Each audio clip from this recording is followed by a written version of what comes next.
Hello students, welcome to wait for job. আজকে আমরা তোমাদের জন্য একটা স্পেশাল ক্লাস নিয়ে চলে এসেছি, যেখানে আমরা আলোচনা করব আপকামিং যে স্পোর্টস রয়েছে, যে স্পোর্টস গুলো হয়েছে, সেই স্পোর্টস থেকে আসা কিছু প্রশ্ন উত্তর, যেগুলো আমাদের আপকামিং এক্সামের জন্য ভীষণ গুরুত্বপূর্ণ। স্পোর্টস থেকে আসা জিকে এবং কারেন্ট অ্যাফেয়ার্স, সেটা কিন্তু আজকে আমাদের টপিক, ভীষণ ইম্পর্টেন্ট। তো ক্লাসটা অবশ্যই লাস্ট পর্যন্ত দেখো। প্রথম প্রশ্ন কি বলেছে, 2025 মহিলা বিশ্বকাপে, যেটা ওডিআই ওয়ানডে ক্রিকেটে, কোন দেশ জিতেছে? দেখো, আমরা প্রত্যেকেই জানি যে 2025-এ যে মহিলা ক্রিকেট বিশ্বকাপ হয়েছে, সেখানে জিতেছে ভারত। কারণ চারটে অপশন ছিল: অস্ট্রেলিয়া, ভারত, ইংল্যান্ড এবং দক্ষিণ আফ্রিকা। তো এই খেলাতে দেখবে ভারত কিন্তু জিতেছে। তো এই যে খেলাটা, এটা কিন্তু অর্গানাইজ করা হয়েছিল ইন্ডিয়া এবং শ্রীলঙ্কা, মানে আমাদের যে ভারত রয়েছে, কারণ একটা দেশ আয়োজন করে না এশিয়ান কন্টিনেন্টে, ইন্ডিয়া এবং শ্রীলঙ্কা এটা অর্গানাইজ করেছিল। এবং এই যে খেলাটা হয়েছিল, যে খেলায় পরাজিত দল ছিল, মানে যে দলকে হারিয়ে মহিলারা বিশ্বকাপ জিতেছে, তারা হচ্ছে দক্ষিণ আফ্রিকা। অর্থাৎ দক্ষিণ আফ্রিকাকে পরাজিত করে ভারত কিন্তু এবারের মহিলা ক্রিকেট বিশ্বকাপ কিন্তু জিতেছে। খুবই গুরুত্বপূর্ণ প্রশ্ন, এটা আমাদের কিন্তু মাথায় রাখতে হবে। ওকে, চলো পরবর্তী প্রশ্নে যাওয়া যাক, কি বলেছে।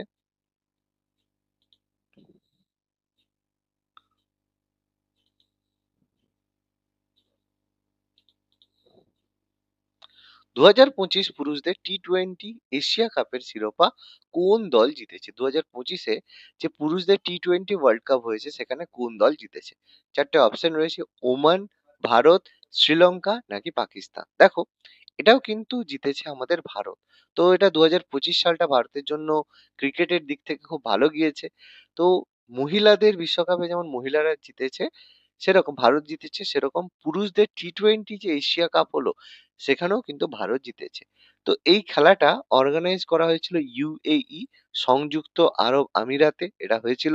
কিছুদিন আগে দেখেছো যে আমাদের পাকিস্তান এটা নিয়ে অনেক কিছু সমস্যা করেছিল, কিন্তু ফাইনাল যে খেলা হলো, সেখানে পাকিস্তানকে ভারত পরাজিত করে এই ট্রফিটা কিন্তু জিতেছে। তো এবারের যে এশিয়া কাপ 2025, যেখানে পুরুষ টিম কিন্তু পাকিস্তানকে পরাজিত করে এশিয়া কাপ জিতেছে। খুবই গুরুত্বপূর্ণ প্রশ্ন, আপকামিং এক্সামের জন্য ভীষণ গুরুত্বপূর্ণ। চলো পরবর্তী প্রশ্নে যাওয়া যাক, কি বলেছে দেখা যাক। পরবর্তী প্রশ্নে যাওয়ার আগে, আপকামিং ডাব্লিউবিএসএসসি গ্রুপ সি এবং ডি এক্সামের জন্য রয়েছে বিশেষ প্র্যাকটিস সেট। মাত্র 120 টাকায় তোমরা পাচ্ছ 24টা প্র্যাকটিস সেট। যেই প্র্যাকটিস সেট গুলো তোমরা পারচেজ করে নিয়ে প্র্যাকটিস করবে, যেগুলো তোমাদের আপকামিং এক্সামের জন্য ভীষণ ভীষণ কিন্তু গুরুত্বপূর্ণ। এর জন্য নিচে দেওয়া হোয়াটসঅ্যাপ নাম্বার রয়েছে, যেখানে তোমরা যোগাযোগ করতে পারো, অথবা ডেসক্রিপশন বক্স থেকে তোমরা পিডিএফ কেনার লিঙ্ক পেয়ে যাবে। আজকেই কিনে নাও, কারণ সামনে এক্সাম রয়েছে। এছাড়া এই প্র্যাকটিস সেট গুলো কিন্তু আপকামিং ডাব্লিউবিপি, কেপি সমস্ত এক্সামের জন্য কিন্তু গুরুত্বপূর্ণ। তো প্র্যাকটিস সেট গুলো আজকেই পারচেজ করে নাও এবং নিজেদের প্রস্তুতিকে চূড়ান্ত করে নাও। চলো পরবর্তী প্রশ্নে যাওয়া যাক। 2025-26 দিলীপ ট্রফি কোন দল জিতেছে? দেখো, প্রথম একটি প্রশ্ন আসবে, এই যে দিলীপ ট্রফি যেটা হয়ে থাকে, এটা কোন খেলার সাথে যুক্ত? তো দেখো, প্রত্যেকেই হয়তো জানি যে দিলীপ ট্রফি যেটা হয়ে থাকে, সেটা কিন্তু আমাদের ক্রিকেট খেলার সাথে যুক্ত। ক্রিকেটের একটা গুরুত্বপূর্ণ ট্রফি, এইটা আমাদের পড়তে হয় বিভিন্ন খেলার সাথে যুক্ত ট্রফি কি। তো দিলীপ ট্রফি ক্রিকেট খেলার সাথে যুক্ত, যেখানে কোন দল জিতেছে, চারটে জোনে ভাগ করা হয়: south zone, central zone, north zone না ওয়েস্ট জোন। তো প্রত্যেকেই হয়তো জানো যে এই যে খেলাটা হয়েছে, এখানে কিন্তু সেন্ট্রাল জোন জয়লাভ করেছে সাউথ জোনকে পরাজিত করে। সাউথ জোনকে পরাজিত করে সেন্ট্রাল জোন কিন্তু এবারে জয়লাভ করেছে। এছাড়া আরেক ধরনের প্রশ্ন এসে থাকে প্রচুর, দুটো আমাদের মনে রাখতে হবে, যেমন করে সন্তোষ ট্রফি। প্রচুর পরীক্ষায় আসা প্রশ্ন, যত ট্রফি আছে তার মধ্যে সন্তোষ ট্রফি কোন খেলার সাথে যুক্ত, এটা কিন্তু প্রচুর প্রশ্ন এসে থাকে। তো সন্তোষ ট্রফি মনে রাখবে, এটা কিন্তু ফুটবল খেলার সাথে যুক্ত, যেটা থেকে কিন্তু প্রচুর প্রশ্ন আমাদের এসে থাকে। চলো পরবর্তী প্রশ্নে যাওয়া যাক, কি বলেছে দেখা যাক। বিহারের প্রথম মহিলা ফাইট মাস্টার কে? তো এখানে একটা প্রশ্ন আসতে পারে যে ফাইট মাস্টার যেটার কথা বলা হচ্ছে, এটা কোন খেলার সাথে যুক্ত? তো মনে রাখবে, যেমন গ্র্যান্ড মাস্টার হয়, সেরকম ফাইট মাস্টার এটাও কিন্তু চেস বা দাবা খেলার সাথে যুক্ত। ভীষণ গুরুত্বপূর্ণ প্রশ্ন। বিহারের প্রথম মহিলা ফাইট মাস্টার কে রয়েছে? চারটে অপশন রয়েছে: মারিয়াম ফাতিমা, দিব্যা দেশমুখ, তানিয়া সচদেব, বৈশালী রমেশ বাবু। তো মনে রাখবে, প্রথম মহিলা হিসেবে ফাতিমা অপশন এ, তিনি কিন্তু চেজে প্রথম বিহার থেকে মহিলা ফাইড মাস্টার হয়েছেন। এই যে দিব্যা দেশমুখ দেখছো, ইনি কিন্তু ভারতের গ্র্যান্ড মাস্টার হয়েছেন। তো আমাদের এটা পড়তে হবে যে গ্র্যান্ড মাস্টার পরপর কে হয়েছেন। তো এই দিব্যা দেশমুখ গ্র্যান্ড মাস্টার 89তম গ্র্যান্ড মাস্টার রয়েছেন। তো 86তম, 87তম, 88তম এবং 89তম গ্র্যান্ড মাস্টার কে কে, তোমরা কমেন্ট করে জানাও। বিশেষ করে 89তম সর্বশেষ গ্র্যান্ড মাস্টার কে হয়েছে, এটা তোমাদের জন্য একটা প্রশ্ন থাকলো। ওকে, চলো পরবর্তী প্রশ্নে যাওয়া যাক, কি বলেছে দেখি। 2025 আইএসএসএফ জুনিয়র বিশ্বকাপে পদক তালিকার শীর্ষে কোন দেশ রয়েছে? তো এখানে আবার একটা প্রশ্ন আসবে যে আইএসএসএফ জুনিয়র যে বিশ্বকাপ যেটা হয়ে থাকে, এটা কোন খেলার সাথে যুক্ত? তো এটা কিন্তু মনে রাখবে যে শুটিং, যে তীরন্দাজি প্রতিযোগিতা হয়, সেই শুটিং খেলার সাথে কিন্তু যুক্ত হচ্ছে আইএসএসএফ। ওকে, তো এখানে পদক তালিকার শীর্ষে রয়েছে কোন দেশ? তো প্রচন্ড গর্বের সাথে জানাচ্ছি, ভারত এই তালিকার কিন্তু শীর্ষে রয়েছে। চীন, ইতালি, ভারত এবং যুক্তরাষ্ট্রের মধ্যে পদক তালিকার শীর্ষে রয়েছে কিন্তু ভারত। ওকে, চলো পরবর্তী প্রশ্নে যাওয়া যাক, কি বলেছে। 2025 ডায়মন্ড লিগ ফাইনালে পুরুষদের জ্যাভলিন থ্রো শিরোপা কে জিতেছে? এটা বুঝতেই পারছি, জ্যাভলিন থ্রো যেটা আমাদের গুরুত্বপূর্ণ, আমরা বেশিরভাগ প্রশ্নের ক্ষেত্রে আমরা নীরজ চোপড়া করে থাকি, কিন্তু সমস্ত প্রশ্নের উত্তর কিন্তু নীরজ চোপড়া নয়। চারটে অপশন রয়েছে, Neeraj Chopra, Julian Weber, Keshorn Walcott না অ্যান্ডারসন পিটার্স। তো এটা নীরব চোপড়া কিন্তু নয়। নীরব চোপড়া এই লিগের কিন্তু ফাইনালে জয়লাভ করেননি, তিনি কিন্তু সিলভার জিতেছেন। তিনি কিন্তু দ্বিতীয় স্থানে সিলভার জিতেছেন। গোল্ড পেয়েছেন কিন্তু জুলিয়ান ওয়েবার। তো তিনি কিন্তু এর শিরোপা জিতেছেন। খুবই গুরুত্বপূর্ণ। ওই জার্মানি থেকে বিলং করেন এই যে জুলিয়ান ওয়েবার, তিনি কিন্তু জার্মানির একজন প্লেয়ার। ঠিক আছে? তিনি কিন্তু এখানে গোল্ড জিতেছেন। তো এটা আমাদের মনে রাখতে হবে। এখান থেকে আরেকটা প্রশ্ন এসে থাকে যে আমাদের জ্যাভলিন থ্রো ডে কবে পালন করা হয়? ঠিক আছে? এটা পরীক্ষার জন্য খুবই গুরুত্ব প্রশ্ন। জ্যাভলিন থ্রো ডে কবে পালন করা হয়ে থাকে? তো মনে রাখবে, এটা কিন্তু 7th অগস্ট পালন করা হয় জ্যাভলিন থ্রো ডে। পরীক্ষায় আসা ভীষণ গুরুত্বপূর্ণ প্রশ্ন এরকম কিন্তু আসতে পারে। ওকে, চলো পরবর্তী প্রশ্নে যাওয়া যাক, কি বলেছে। ভারতের বৃহত্তম ক্রীড়া কমপ্লেক্স কোন শহরে উদ্বোধন করা হয়েছে? দেখো, চারটে অপশন রয়েছে, আহমেদাবাদ, মুম্বাই, ভোপাল না লখনৌ। তো দেখো, প্রত্যেকে হয়তো জানো, হয়তো না জানলেও দেখে নাও, ভারতের বৃহত্তম ক্রীড়া কমপ্লেক্স বা স্পোর্টস কমপ্লেক্স উদ্বোধন করা হয়েছে কিন্তু আহমেদাবাদ, গুজরাটের আহমেদাবাদে উদ্বোধন করা হয়েছে ভারতের বৃহত্তম ক্রীড়া কমপ্লেক্স। তার নামকরণ কি রয়েছে? তার নামকরণ করা হয়েছে বীর সাভারকার কমপ্লেক্স। এবার এটা নিয়ে হয়তো অনেকে জানো না যে বীর সাভারকার, বিনায়ক দামোদর সাভারকারের ভারতের স্বাধীনতা সংগ্রামে কত বড় অবদান ছিল, কিন্তু তাকে সবসময় একটা ট্রেটার হিসেবে দেখানো হয়েছে। তার কারণ, বীর সাভারকার কংগ্রেস দল করতেন না। ঠিক আছে? কিন্তু বীর সাভারকারের যে চিন্তা ভাবনা, সেটা কিন্তু যথেষ্ট উন্নত ছিল এবং ভারতকে স্বাধীনতা সংগ্রামের পেছনে তার সবচেয়ে বড় অবদান ছিল। বিশেষ করে গান্ধীজির থেকেও বড় অবদান কিন্তু বীর সাভারকারের ছিল। তো যাই হোক, সেটা আমাদের ইতিহাস যেভাবে আমাদের রিপ্রেজেন্ট করেছে। চলো পরবর্তী প্রশ্নে যাওয়া যাক, কি বলেছে।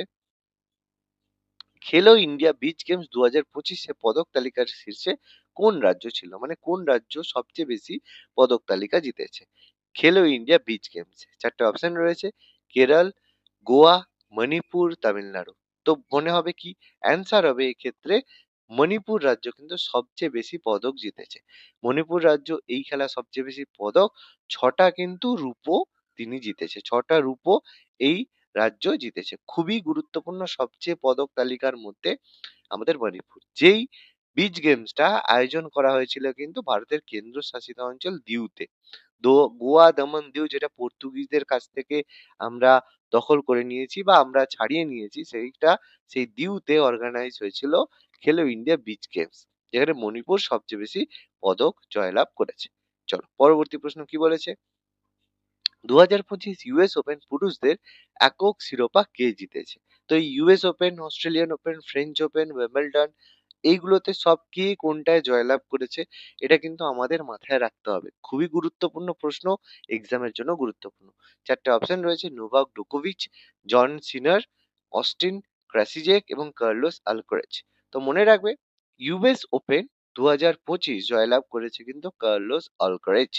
তো এক্ষেত্রে একটা মনে রাখবে যে আমাদের যে কার্লোস অলকারেজ এবারে কিন্তু উইম্বলডন এবং অস্ট্রেলিয়ান ওপেন, এই যে ইউএস ওপেন, ঠিক আছে, ইউএস ওপেন আর হচ্ছে আমাদের ফ্রেঞ্চ ওপেন, ঠিক আছে, এই যে কার্লোস অলকারেজ রয়েছেন তিনি কিন্তু চারটে যে ওপেন রয়েছে তার মধ্যে তিনি ফ্রেঞ্চ ওপেন এবং ইউএস ওপেন দুটোই কিন্তু কার্লোস অলকারেজ জিতেছে, ঠিক আছে। আর জনিক সিনার তিনি কিন্তু বাকি যে দুটো ওপেন, একটা হচ্ছে অস্ট্রেলিয়ান ওপেন আরেকটা আমাদের যে উইম্বলডন, ঠিক আছে, উইম্বলডন এবং অস্ট্রেলিয়ান ওপেন দুটো কিন্তু জনিক সিনার জিতেছে। আর কার্লোস অলকারেজ ইউএস ওপেন আর ফ্রেঞ্চ ওপেন দুটো কিন্তু জয়লাভ করেছে। এটা কিন্তু আমাদের মাথায় রাখতে হবে, খুবই গুরুত্বপূর্ণ প্রশ্ন, পরীক্ষার জন্য ভীষণ ভীষণ ভাইটাল। দুটো নাম মনে রাখতে হবে, কোনটা পরীক্ষায় পড়ে সেই অনুযায়ী আমাদের মনে রাখতে হবে। পরবর্তী প্রশ্ন, 2025 ইউএস ওপেন মহিলাদের একক শিরোপা কে জিতেছে? দেখো এখানেও চারটে ওপেন রয়েছে, Coco Gauff, Ons Jabeur, Aryna Sabalenka, Caroline Garcia.